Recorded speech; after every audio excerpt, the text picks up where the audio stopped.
She shouted. I make the rules in this relationship, don't forget that. I said, thanks for clarifying. When the police read her the actual rules written in law, she didn't argue back anymore. We were in the kitchen arguing about weekend plans. I wanted to visit my brother for his birthday, but Veronica had already decided we were going to her friend's engagement party. Babe, I already told him I'd be there. Can't we do both? The spoon clattered against the pot. She spun around, sauce splashing everywhere. Are you seriously questioning me right now? I'm trying to find a compromise. That's when she walked up to me, finger jabbing toward my chest. Listen carefully because I'm only saying this once. I make the rules in this relationship. Don't forget that. When I say we're doing something, that's what we're doing. Period. 3 years together, and she'd never been this blunt about it. Sure, she'd gradually taken control of my finances because she was better with money. My friends became our friends, then just her friends because mine were immature. Family gatherings were scheduled around her calendar. She monitored my phone because couples shouldn't have secrets. Thanks for clarifying, I said, grabbed my keys, and left. I crashed at my buddy Derek's place. When I came home the next day, I found her on the couch surrounded by tissues. Baby, I was so worried. Where were you? I needed space to think. Think about what? Are you breaking up with me? Probably. The tears stopped like someone turned off a faucet. You can't break up with me. Pretty sure I can. No, she stood up, finger pointing again. I decide when this relationship ends, not you. I make the rules. Remember? I don't agree to those rules anymore.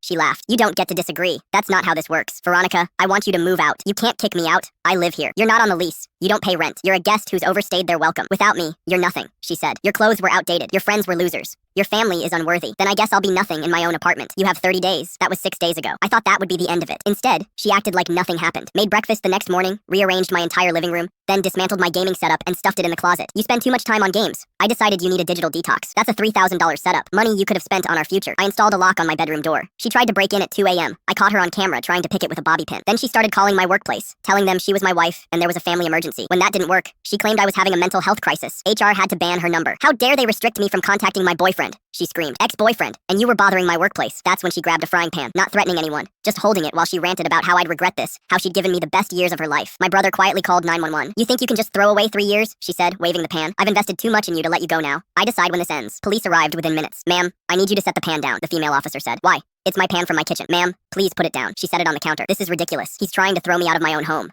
I showed them my lease, explained she wasn't a tenant, but a guest who refused to leave. I'm not a guest, Veronica shouted. I live here. I make the rules here. The male officer raised an eyebrow. Ma'am, are you on the lease? No, but I get mail here. That makes it my legal residence. That might establish residency, but not ownership. This gentleman has asked you to leave his property. He can't do that. I decide when I leave. The female officer stepped forward. Ma'am, that's not how the law works. I don't care about your laws. I make the rules in this relationship. Both officers exchanged glances. Ma'am, the male officer said slowly, the actual rules, the ones written in law, say you need to respect the eviction notice. Yes, I can. He's nothing without me. I control everything here. That's when she shoved past the female officer trying to get to me. You're going to regret this. The officer caught her arm. Ma'am, do not put your hands on me. Veronica yanked away and swung at the officer. Didn't connect, but the attempt was enough. They arrested her right there. As they cuffed her, she kept screaming, I make the decisions here. Tell them how it works. It doesn't work, I said. That's why we're here. She was charged with interfering with an officer and got 6 months in jail. There's a restraining order now, which she violated by showing up at my workplace. Back to jail she went.